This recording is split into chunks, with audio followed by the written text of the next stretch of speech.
Hello, my name is Robert Hollerick, and today I will be talking to you about the safe, legal, and ethical uses of digital information and technology. In the last couple decades, the internet has become one of the most useful tools that any person could have. It is part of the technology push that schools are trying to do to maybe get ahead a little bit. When the children in grade school right now grow up, most things will be electronic for them. So therefore, they need to know how to use a computer and all the other electronic devices to make sure that they can keep up with economic times. The internet can play a very crucial role in helping teaching our young ones. In some schools, things such as iPads are being brought to help push technology even more. Another big thing when we're using the internet is proper etiquette when you're talking back and forth between other people.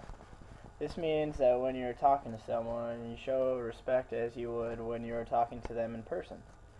You're open to new ideas, and you take their point of view into consideration also. Next, you have to be careful with the information about yourself that you display on the internet. If you put out too much personal information, your identity could possibly be stolen. It's important to put out the bare minimum amount of information about yourself when you're meeting new people, until you know for sure that they're not an identity theft person. Something else to take into consideration is responsibility for doing what you're doing on the internet. There are good and bad things about the internet, and with those you have to make good moral choices and try to avoid making bad choices.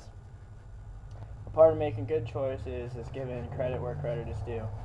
This means you shouldn't plagiarize. It means you need to be given credit to sources from different websites where you find them at the end of the papers and things like that. Another thing to worry about is passwords, because if someone knows your password, they could possibly get into any of your files and then blackmail you for any things like that. So it's recommended you use a strong password, which usually includes upper and lower letters and numbers sometimes. One main issue that needs addressed is cyberbullying. Cyberbullying is the use of an electronic medium that threatens, harasses, or harms another individual. This affects all sorts of ages, ranging from adults to adolescents. To help protect yourself from bullying, try not to sign any personal email or personal informational files at anyone's house other than your own on your own personal computer. If you do, there's a risk of getting a hold of them getting a hold of your personal information and you would never know it. They could blackmail you from your own files, and that's why parents are trying to regulate what happens at home with their teenagers so they can try to prevent this from happening. Another issue that seems to be a problem online is sexual predators. It's all part of putting out too much information. Older people will try to seduce younger people by meeting them in random places and then taking advantage of them. Parents need to monitor their online status of their children so they do not talk provocatively to strangers. These are things that are regulated at home by most parents in general. In schools, it's a little bit different. In lower grades, certain schools block websites that are particularly not appropriate for school. And then in high school, there's a little bit more freedom, but not as much as what is known as open access to the internet. So in the lower grades, some things that are prohibited are like Facebook, MySpace, Twitter, MSN Messenger.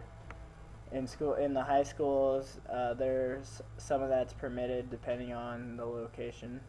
But when students start getting into trouble at the high school level, that's when they start losing some of the free privileges, and then more monitoring starts happening. Whereas in the grade school, they don't have much for free privileges with the computer, and everything there is monitored as well.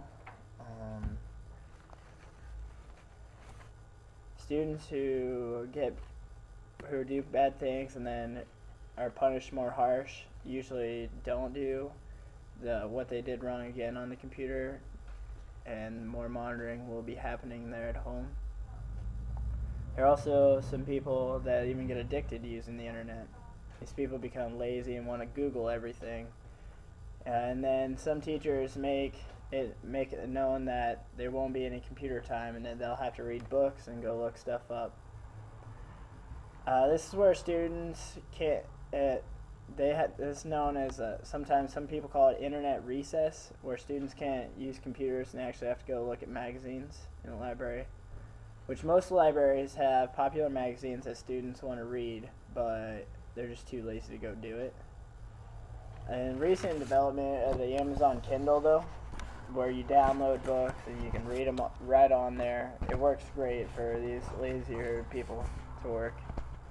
Another thing that's important next to plagiarism, though, is copyrights.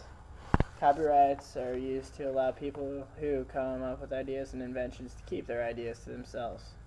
It's kind of like a patent on the internet. Things that have a copyright on them, you have to pay to view them.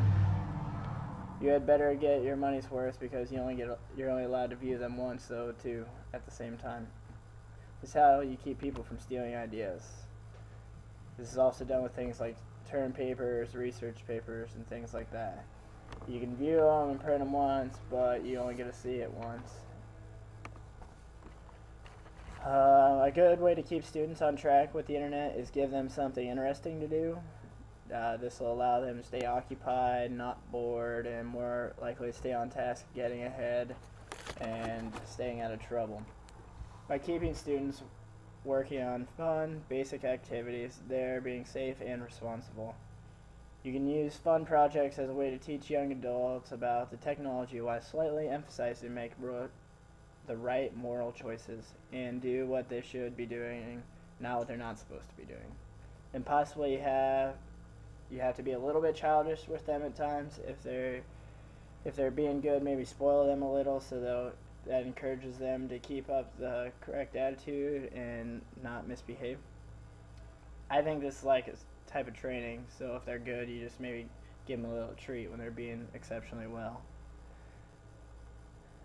The good thing about all this is that more and more success leads to more success, so as long as you get your students going forward, they're more prone to make the right choice instead of turning to the wrong thing. There's one other thing that seems to be a huge debate is students' rights online. There have been many debates and disciplinary actions on the topic of students' rights. In most instances, the student that challenges the system usually ends up in expulsion. Since there's no cut and dry rule set on students' freedom of speech, the administration always wins the debate on what is allowed and what is not. This is the reason not many students choose to fight the system unless they have a very, very convincing story and they are possibly right, but chances are they're still going to be overruled.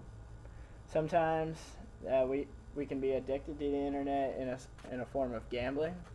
Gambling is one of the growing addictions for people on the internet. But with gambling comes scams. And out in the real world, the number of scams are endless. The most popular scam online is when you get an email telling you that you've won something awesome.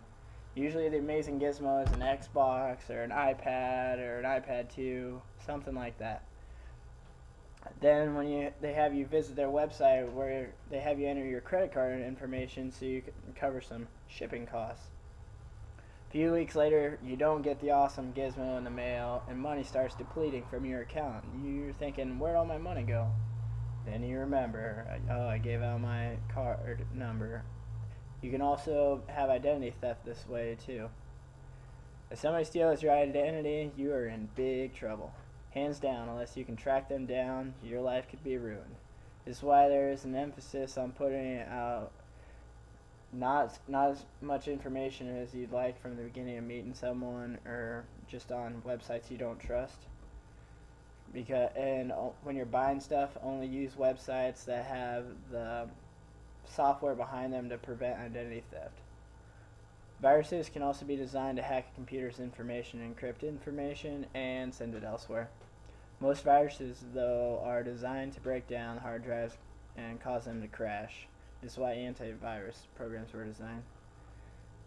For the money you spend on antivirus program, it can save you hundreds of dollars to buy on a new computer.